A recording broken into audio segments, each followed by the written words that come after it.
Welcome to the Unstoppable Recording Machine Podcast, brought to you by Stam Audio. Stam Audio creates zero-compromise recording gear that is light on the wallet. Only the best components are used, and each one goes through a rigorous testing process with one thing in mind, getting the best sound possible. Go to stamaudio.com for more info. And now your hosts, Joey Sturgis, Joel Wanasek, and Eyal Levi. Hey everyone, welcome to the Joey Sturgis Forum podcast, and today with us we have a great guest who I actually met for the first time at NAMM. His name is Ryan Bruce, otherwise known as Fluff on YouTube. How you doing? What's going on, man? Thank you for joining us on the show today. Thank you so much for having me. And I'll just say, now I'm going to forget it. It's Beards and something. Oh, what is it? Riffs, Beards, and Gear. Yeah, I love that. That's Riffs, awesome. Beards, and Gear. It's manly. Yeah. Well, you know, when you're branding, you wanna get that catching title. So that seemed like the most appropriate and descriptive. Now that's something that we actually talk about, because we have a lot of people who listen to this, and I don't know if they really get the concept of branding. Oh man. Or marketing. Right. And Well, it's one of those words that's just thrown around a lot. Mm-hmm. yeah, Certainly. what does it really mean anyway? But you know, you have been fairly successful on YouTube, and hopefully you can offer up a couple tips or some words of advice for people out there who are trying to, do their own unique thing online. Yeah. Uniformity, I think, is the key factor. You know, your username and your user handles all need to be the same across all platforms as much as possible. You know, the Instagrams and the Twitters and the Facebooks and all that stuff. So when you're tagged in one thing and it gets pushed out to another, for example, the Instagram photo, and they're also piping it out to Twitter, it's going to carry over to the same username. And I found this out the hard way when, I think it was years and years ago, Zach Wild actually tagged me on something, and the username was carried over to Twitter, but that wasn't my username anymore. I had changed it, and I didn't get any traffic from it at all. Oh man. Yeah, I was like, oh man, I had the big epiphany there. So, uniformity and choosing a correct name, if that's what you want to do as far as branding a channel, you really got to decide what you want to do, and then really, really just pound that concept and branding into the ground. Yeah, I think I've also noticed a lot of people who try to do too many things, and they don't really focus on their, I would almost call it the motto or whatever, Or like a core. Yeah, what is the core of what you do, and for me, it's help people make great music, and it's that simple. You got to get it defined and narrowed down to like one sentence that only has like 5 to 8 words, and that's what everything you do goes back to that. Absolutely. I was going to say, would you agree with that? So yes. Yeah. You can't spread yourself too thin, especially, you can kind of change things up once you do have a larger audience, or once you establish the audience.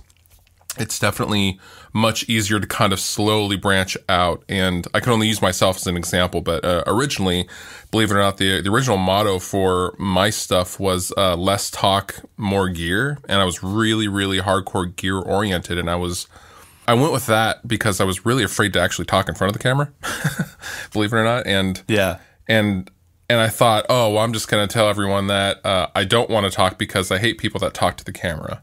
And I kind of hid behind that for a few years, and I did an FAQ in the hopes that it would lessen some of the questions I was getting at that time, and people loved it, even though I was terrible in front of the camera. So I just kind of dove into that, but I had already been around for several years when I started to branch out and to do other stuff. So what, you just kind of filmed gear and talked about it but never appeared? No, I never talked about it. I did a strictly in the mix, and then maybe, for example, but I mean, at this time, I was begging to have anything sent to me for the channel. So I would do an overdrive comparison, and I would just simply do an in the mix A/B, and then that was the video. Ah, okay. It's real, real simple. And the talking thing just kind of happened out of a necessity, really. It was weird. Yeah. Now you're comfortable with it, though. You know what? It's helped me. I have a huge social anxiety, believe it or not. Or I did, at least, for a long, long time. And the YouTube thing has really helped me kind of overcome that, and that I'm not afraid to be in the middle of a crowd anymore like I used to be. It's cool. It gives you the opportunity to practice. It's like, it does. Even if there's no one there, you're just looking at a camera. You have the opportunity and a reason to actually speak. And I think the same thing was true for me coming up as a producer. Just having the opportunity to work on someone's song is what made me become good at working on someone's song. Right. It wasn't like I just jumped in and was like, oh, I'm the best producer ever. It's like I probably was very horrible when I started. I don't want to remember those days, but just having the opportunity to try, I think, is important. Do you ever hear anything like of yours that's really old, and do you ever cringe? I don't know. I don't cringe per se. There's definitely some stuff where I'm like, why did I do that? But I am pretty proud of my body of work, though. I would say as overall, you should be. Yeah. Yeah. Overall, I think it turned out pretty good. But there's I think, like, for example, the snare sound on Dear Love, that Prada record. Okay. Yeah, that's not the greatest ever. I see a lot of my old stuff. I'm just like, what was I thinking? What? Like, seriously, I would love to ask myself, what were you thinking? As if you're a whole different person. Yeah, or I'll hear something and remember, oh man, I thought I had it figured out then with my PC and Logitech speakers. Yeah. So, share with us like a few things that you've been working on, because I know you mentioned a few times, like on your socials and stuff, that you have a band and you guys are like doing some band stuff. So, tell us a little bit about some of that. I formed a band called Rest Repose with my buddy Jared Dines, and we've only been around since July 2015, I think, and we did a 5-song EP, and I had some songs laying around from the YouTube thing, but they weren't fully fleshed out songs. So we took those ideas and kind of fully fleshed them out as a band and added verse sections and stuff like that. And we put out an EP called the Sleep City EP in mid-December, and that did really well. And we are currently planning a top secret West Coast tour this summer in July, in fact, and it's going to be our first tour. And we also kind of tracked a live in the studio EP with a few extra songs that have been written after the EP, and we'll be mixing that shortly. I gotta find time for that, but hopefully that'll coincide with the tour in July. So just been doing that a lot, band thing and mixing and YouTube stuff. So have you seen any gear like lately that blows your mind, like anything new that you feel is game changing in any way, or just kind of answering the question about a problem that's been around for a while? I mean, kind of like when the Kemper came out or something. Yeah, it's really rare when something is as game changing as the Kemper. I think for me personally, a lot of stuff, I get hit up a lot by pedal companies that always want to tell me they have the most revolutionary new overdrive or something like that. Or pickups. I'm so over. You're over the most revolutionary overdrive pedal? Oh my God. I'm over overdrive pedals and pickups. How many times have you tried the most revolutionary overdrive pedal? Several hundred times to be exact. And that's cool. And I get it better every time, right? Every single time it becomes closer and closer to it's like the light bulb. Yes, exactly. That's exactly it. It's, that's just like the original Tube Screamer that came out in 79. Like but better. But switches. It has more switches, and that's always good. I'm really digging the mini stuff. I love where technology is at to allow no real sacrifice of tone and sound from a guitar player standpoint. For example, the mini heads, like the PV6505 mini head is, really properly blew me away.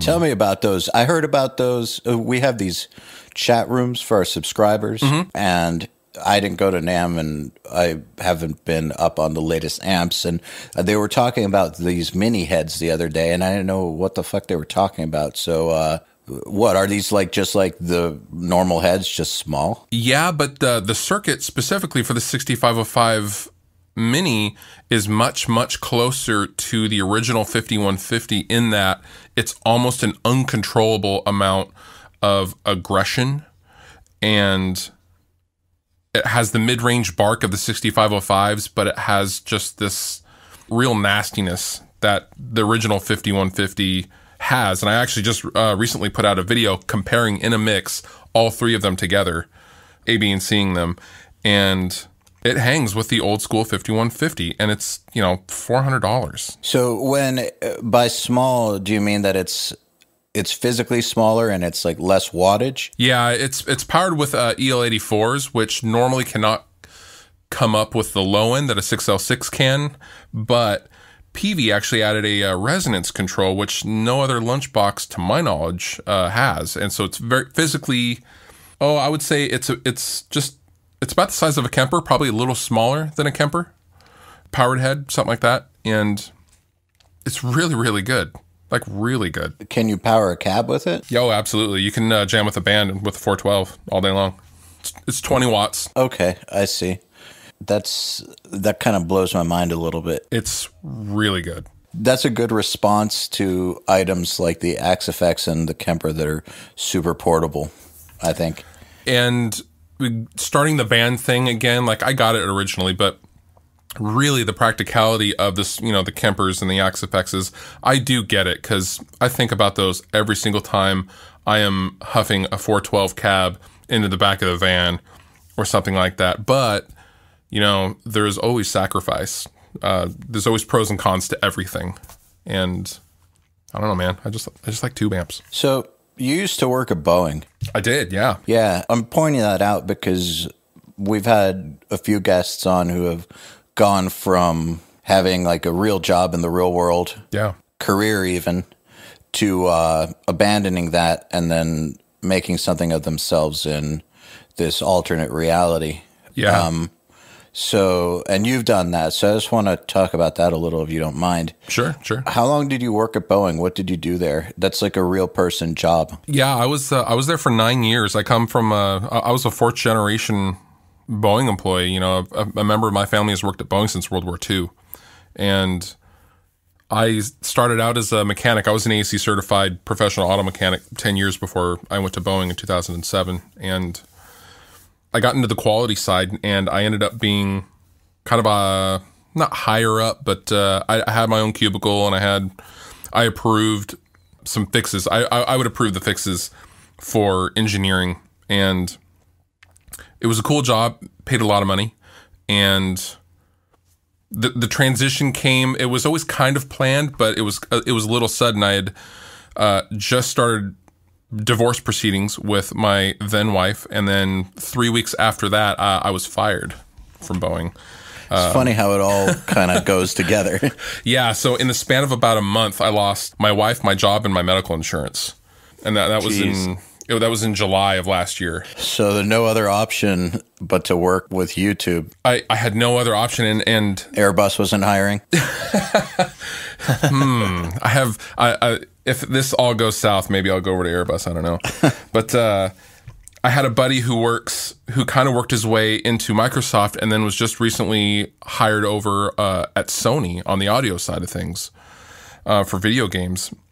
He messaged me and he said, man, sometimes the universe just pushes you into the pool and it's up to you to swim. And I was like, oh my God, that's incredible. Yeah, I was talking to a friend of mine about that today. I was like, he wants to sing in a rock band, but he's really good at singing over EDM, and it's kind of a weird thing that just no one ever expected. That's interesting. And he's like, yeah, my bandmates get mad at me for doing it, but I love doing it and stuff. And I was like, well, you know what? Sometimes life gives you a pivot point. It's not something that you necessarily set out to do, but you end up being really good at it. And I've learned to just embrace it. I've been pretty decent at producing records, but I feel like I'm a little bit better at this other stuff with the education things and the plugins and all that. And I've just learned to go with the flow. It kind of sucks that I might not be producing the newest of Mice and Men record or something like that right now. Right. But at the same time, I've got a lot going for me in terms of this other side of the industry. So I've learned to embrace that. And so I think, understanding that part of life is very important for sure. And I don't think I did until those that particular time period, you know, it was extremely tough. And I just, at that point, I was like, okay, well, I'm going to go do this thing that brings me joy because nothing else can possibly be taken from me. And from that, I knew, obviously, if it was easy, everyone would be doing it. And I knew it would be kind of a difficult start to kind of make that large of a transition. You know, I'm a homeowner. I have a newer car. I have a couple of dogs. And I have a 14-year-old daughter. And I have a lot of responsibility that you still have to keep up in the air and balance. So you've got a real adult life. Yes. And I was the stereotypical married family guy going to work 9 to 5, coming home and then watching Mythbusters until we fall asleep guy for a long, long time. And it wasn't until I had sleep apnea surgery in 2010 where I kind of had all this energy and I kind of basically woke up. And that was the huge turning point. That happened for my cousin as well. He had sleep apnea, then he got surgery and just 180'd his whole fucking life. Yeah. It would just Yep. That's what happens. And it's an amazing experience, but that was not who my then wife married. Like I changed. I changed drastically. And she was pursuing and still is pursuing, you know, very high level corporate aviation stuff and travels the world and all this stuff. And I was not the guy that she married at all. Yeah. So you embraced that pivot point, though. I did. It kind of had no option, I guess, in some way. No, I had no option. So I'm the brand manager and artist relations guy for a company called Two Notes Audio Engineering as well. And I kind of had that as kind of, okay, my mortgage is paid. So I can at least go full tilt in this YouTube thing and this audio thing. And I do mixing jobs on the side and for some other YouTubers. And at first, the first couple of months, oh man, I was barely even able to afford a loaf of bread, but I knew if I stuck it out, it would just grow just because of the amount of time I was putting into it. And it did. The Hail Mary worked. How long did it take before you were, I mean, you know, it's obviously still growing, but how long did it take before you were out of panic mode? Probably almost 6 months, honestly. It was December. And that's after how many years of buildup, though? 5. Okay. See, most guys that we talk to who have made the transition say something similar. Like maybe they were doing something for a year or two, and then they quit their job or got fired or whatever. The transition point took place, and then 6 to 18 months later, they were not, you know, in fear for their lives anymore. It's a weird frame of mind to be in on a daily basis where you wake up and you're like, oh my God, okay, I have to output, you know, for me, I have to output this many videos or do this many mix gigs in order to pay the electric bill. And then I might have enough to buy a loaf of bread and a can of soup for the next 2 days. Like, and that's where I was at. But you have to hurry up and be creative because, you know what, if you don't go upstairs and you don't record that funny video or funny, you know, FAQ Monday, well, then your living is done. So it's a really strange dichotomy and frame of mind to temporarily be in, but I think it was kind of necessary. Especially when you came from the corporate world. Yeah. Every day you wake up going, oh my God, I should be stuck in traffic right now. Like I am really messing up my life. That's what your brain does. It's really weird. Was that a separate process to get over, or are you still kind of... Yeah, it was that. And then that, if I'm honest, it completely derailed the grieving process for the divorce, which was a long time in coming nonetheless. But, you know, all of a sudden you have no time to sit there and just kind of sit back and think about life and drink beer. You have to work. And I think it was only after that settled down where you can really start to evaluate yourself and, you know, your place in the world. For me personally, anyway.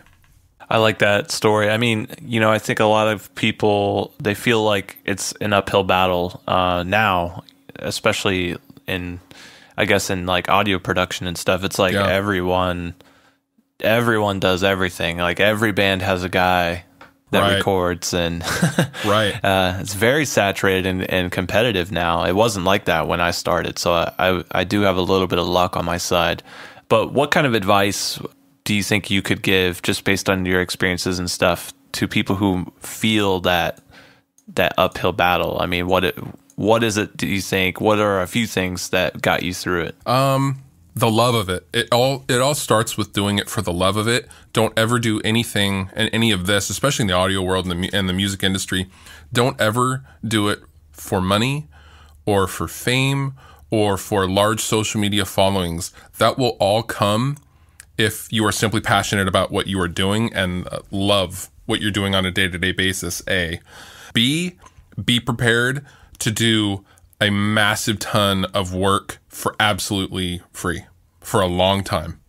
A lot of I get guys all the time that are writing me that want to be in a studio and like, oh, I graduated and I have this class and now I can be, an engineer. And I'm like, well, it doesn't really work that way. And you don't have to go to school. Now that's definitely going to help you on a technical level, but you have to have experience, and you can't start charging for this kind of stuff unless you have the experience, and you get that experience by doing it for free. I'd say it helps on a theoretical, technical level. It does. Not a real world technical level. No, but, learning a way around Pro Tools and learning how to hook up, an outboard compressor or something like that. Okay, fine. If that's what you want to go and spend your money on, who am I to say don't do that? But real world experience and really having a whole bunch of bad days to start having good days is necessary. And also learning what the 7% of Pro Tools that actually is important to know how to use means a lot more than learning 100% of it and not knowing what to use and how. Right.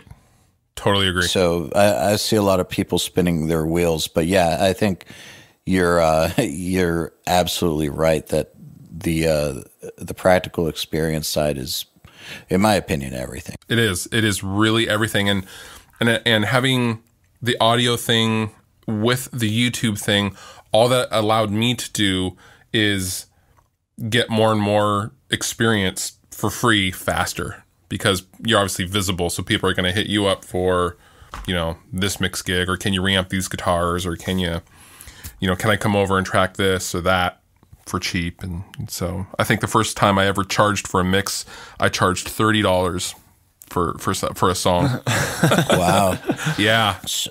So that's that actually answers a question for a lot of our listeners. We have a lot of dudes who were wondering if they're too old or something, like in their 30s or early 40s or something, even late 20s. Like, we have dudes who are asking if they're too old to do this, and it's like, no, not really. I mean, you're not 65, right? You're probably. No.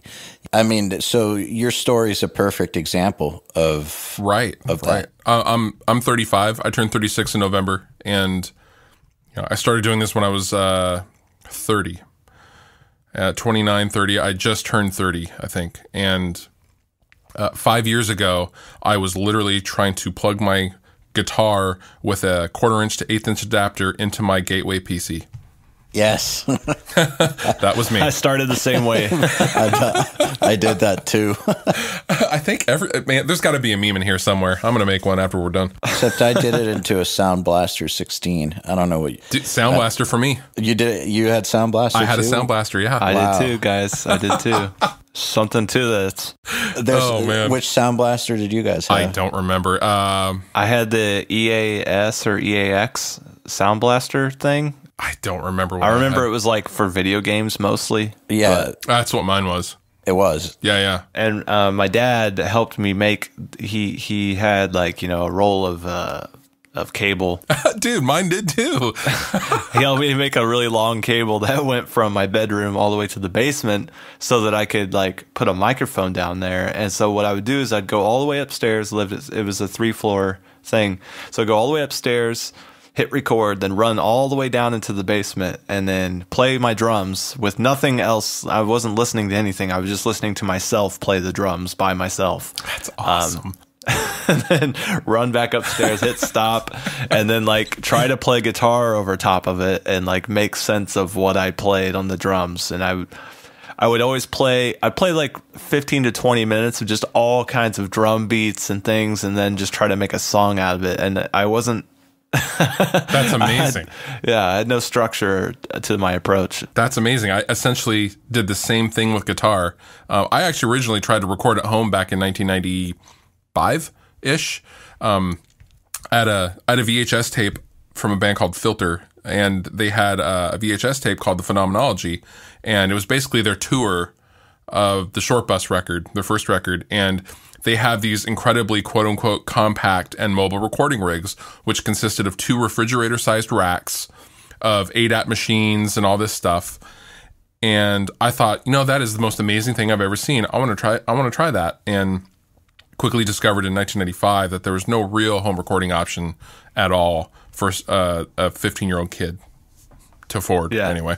And that was the first time I ever tried that. And I used to do the same thing. I would try to record stuff. So I would record with a microphone straight into the PC and then randomly give friends like these awful tapes of just this noise. I don't know why I did that. No, that's great. I remember I would have people come over and we would make like joke songs. That was always the perfect excuse to record, because it was like, if it turned out bad, it didn't matter, But if it turned out great, it was brilliant. Yes, and you would talk about it at school and all that. So that's amazing. That's interesting to hear that a lot of us started in the same way, and I think that sort of the curiosity to like experiment and find new sounds and new ways of getting sounds is an important role in this as well.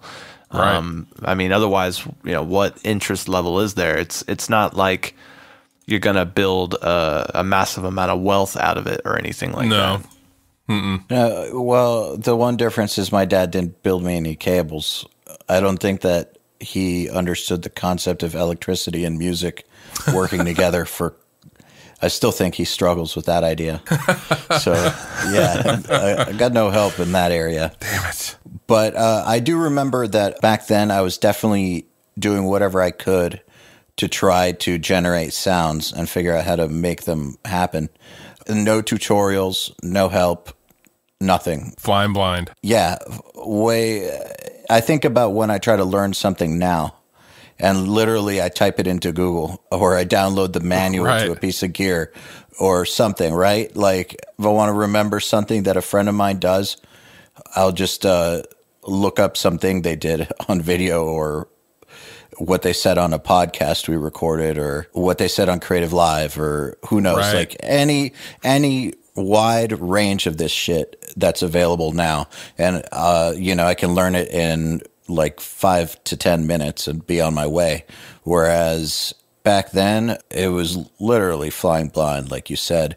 And I think that even though the information is out there now, the curiosity that it takes to get good when you're flying blind is equally as important now. I feel like the people who harness that are the ones who are going to get ahead, especially now that it's so saturated and so easy. It's so easy to get at least mediocre now. That's absolutely right. The flying blind thing, when I chose to get back into the audio thing, I had a little bit of experience in video editing. I briefly lived in California and recorded a record in the Sound City facility back in 2005 with my old band, and to pay for studio time, I professionally edited adult movies. And I kind of figured, that's an awesome job. It was pretty cool. And I figured, well, it can't be that much different from video. It's just waveforms instead of video. So did you get to edit any of that super awesome porn music? Yeah. I was in charge of all that stuff. Yeah, absolutely. This is back in the days of the DV tapes, the mini DV tapes. And I worked for Red Light District, who put out all the celebrity sex tapes and stuff. That's who I worked for. You helped ruin lives. I did. One night. Awesome. I didn't edit it, but One Night in Paris had just come out at the time.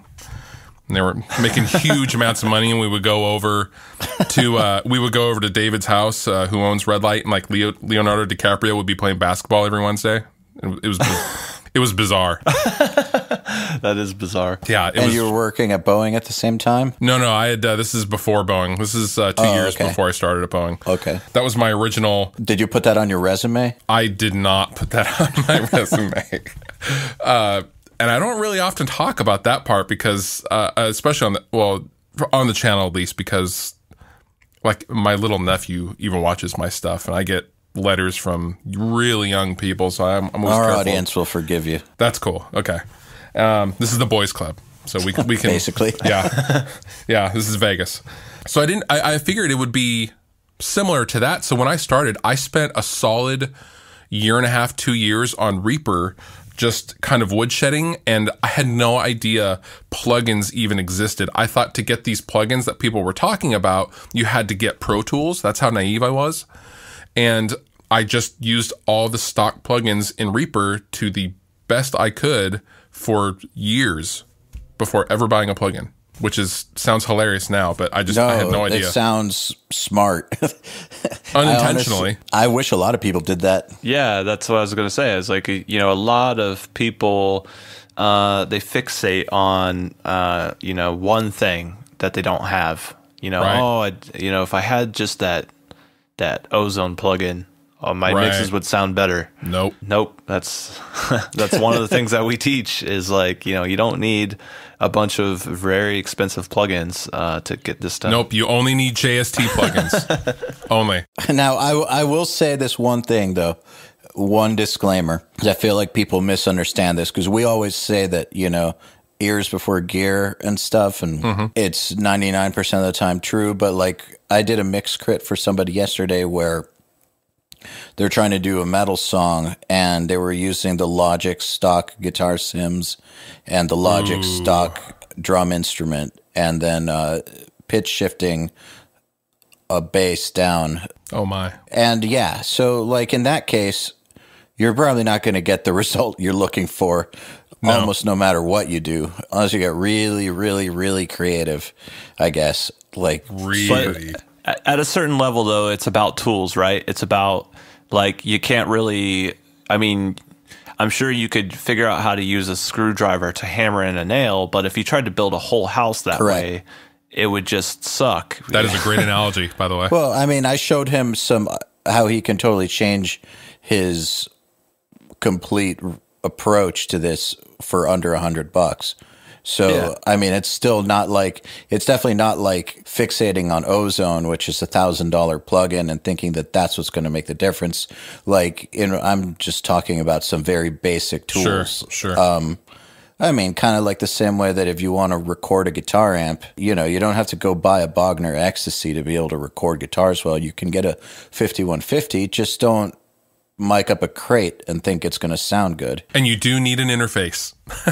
Yes. Yeah. Yes. I had to laugh when it was several people on the Facebook group are asking, okay, I don't have $100 for a reamp box, but will this work? And I'm like, no, you have to have a reamp box. Impedance is important, kids. Like, well, I just want to go straight out of the speaker out of my interface. I'm like, nope, that will not work. Yeah. You got to have the right tools at least. Yes. And I think you got to spend a little bit of money. You could get by. A little bit goes a really long way, though. Yeah, for sure. Well, that's why we make these videos and Right. we do these episodes about smart ways to spend your money because, while there is a minimum investment to this all, like you need to have a computer that's going to be able to run the tracks. You need to have a DAW. You could get a cheap DAW, but you need a DAW, at least one that can perform tempo changes. And, so don't be getting Mixcraft or something. Or don't try to do this on GarageBand. Reaper can do that, right? Oh, yeah.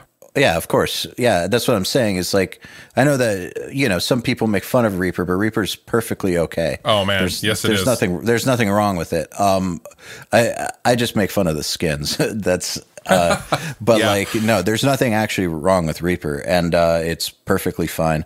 Yeah. There is a minimum investment to all this, but it's really not that much if you think about it. But whenever people ask for a solution like that, like how can I reamp, and I give them the solution, and they don't want to hear the solution. Yes. That reminds me of this Sean Connery quote that I'm not going to repeat, but about it. I'll show it to you later. I'll just say that he says, and you tell it to them again and they don't want to hear it again. Right. I just kind of feel like you kind of give them the noose to hang themselves with, because they'll figure it out if they try to reamp out of, the line out into the end of the guitar amp. Right. Or something like that. They're going to figure it out real fast that it's not going to work right.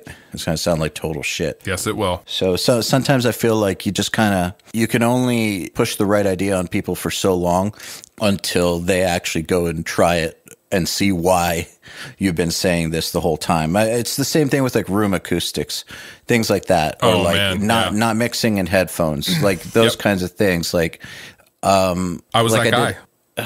Lots of people are that guy. I just did a mix script for somebody who mixed one of our Nail the Mix songs all in earbuds.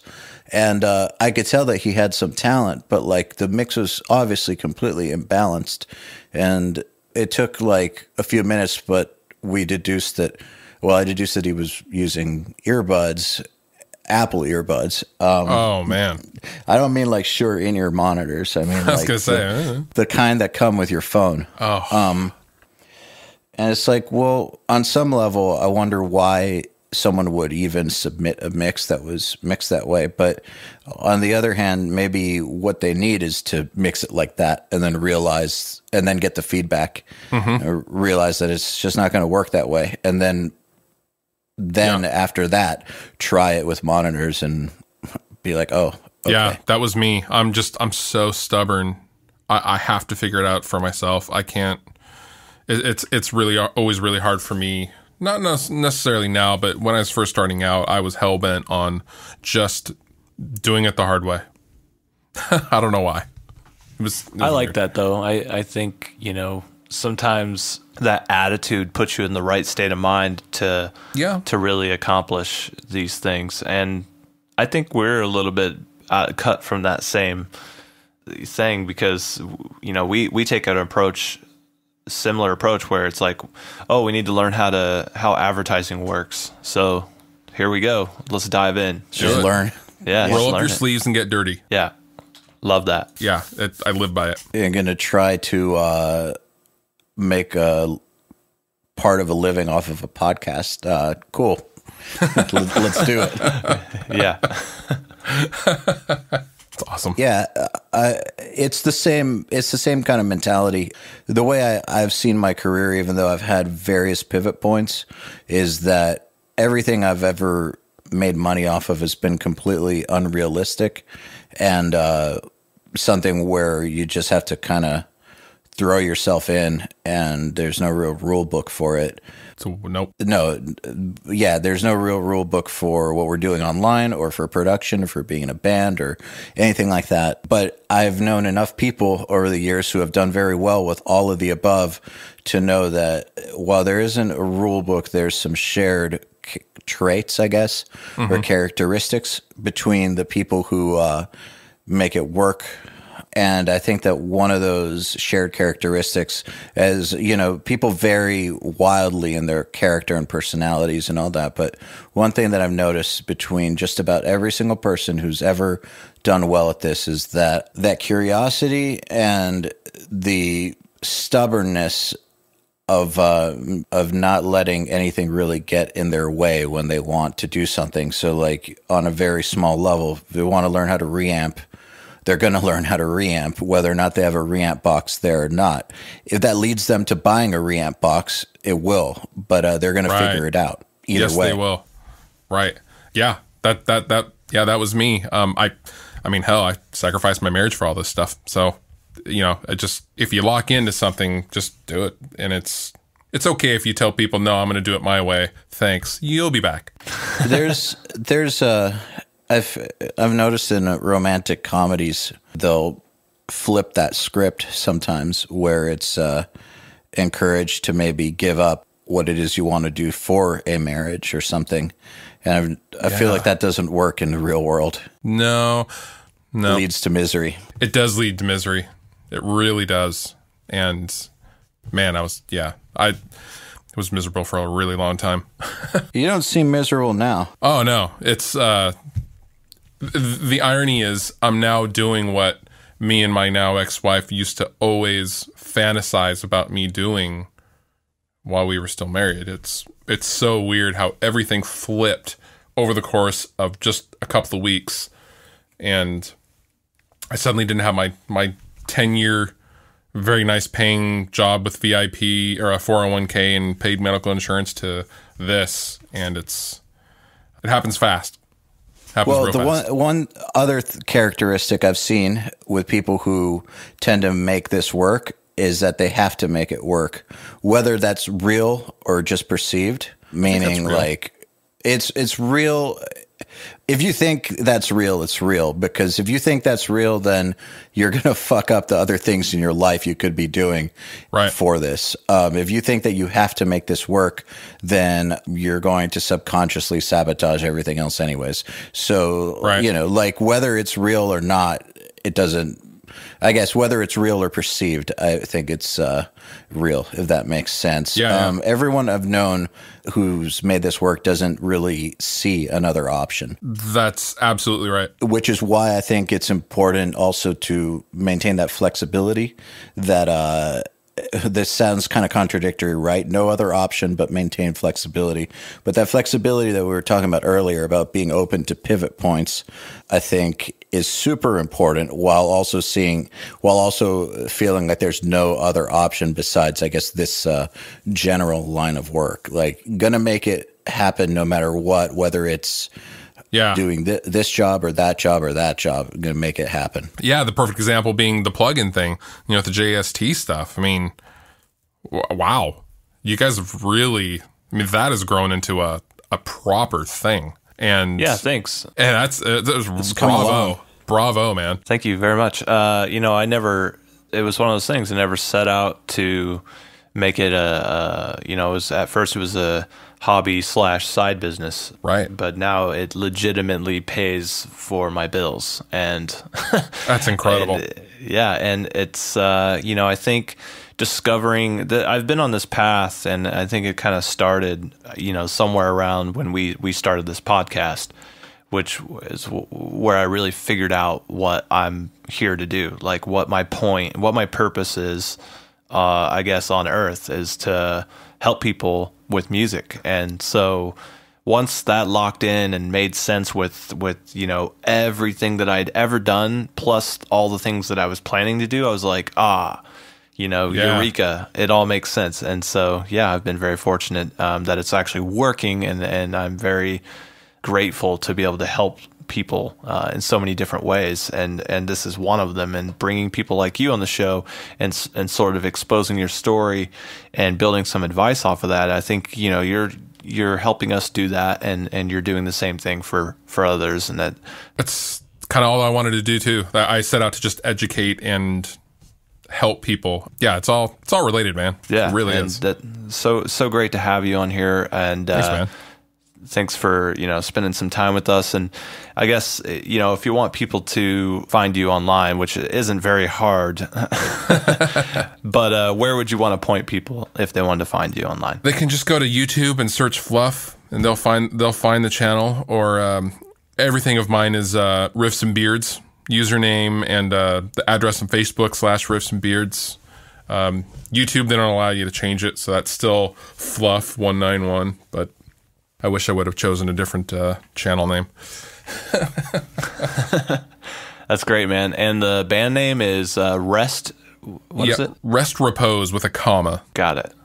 Rest Repose. You guys can search that on Facebook and find that very easily. Very easily.